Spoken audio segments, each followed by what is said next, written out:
আসসালামু আলাইকুম। মিষ্টি মধুর রান্না পেজে আপনাদের সকলকে স্বাগত।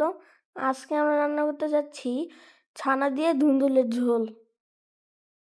প্রথমে কড়াইয়ে তেল নিয়ে নিব এবং তেলে দিয়ে দিব পেঁয়াজ ও মরিচ। কিছুক্ষণ নাড়ার পরে দিয়ে দিব হলুদ গুঁড়ো,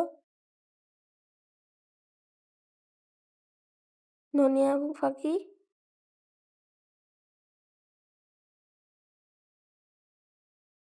এবং আদা বাটা এবং রসুন বাটা। এবার কিছুটা নেড়ে নিব। সাথে দিয়ে দিব লবণ। কিছুক্ষণ নাড়ার পর দিয়ে দিব কেটে রাখা ধুন্দুল।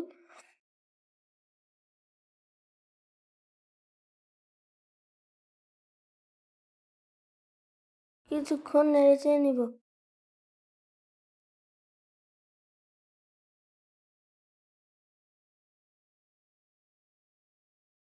ধুন্দুল পানি ছাড়ায় আমাদের আর পানি দেওয়া হচ্ছে না। কিছুক্ষণ পর দিয়ে দিব আমরা এই যে ভেজে রাখা ছানা।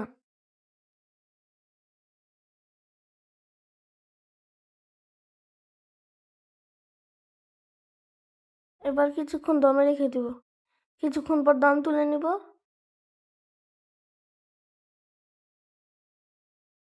দিয়ে দিব ধনিয়া পাতা।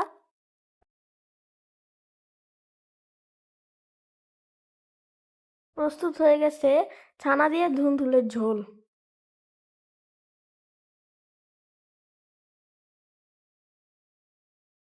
প্রস্তুত ছানা দিয়ে ধুন্দুলের ঝোল। ভিডিওটা ভালো লেগে থাকলে লাইক, কমেন্ট, শেয়ার এবং ফলো করে আমাদের পাশে থাকবেন। আসসালামু আলাইকুম।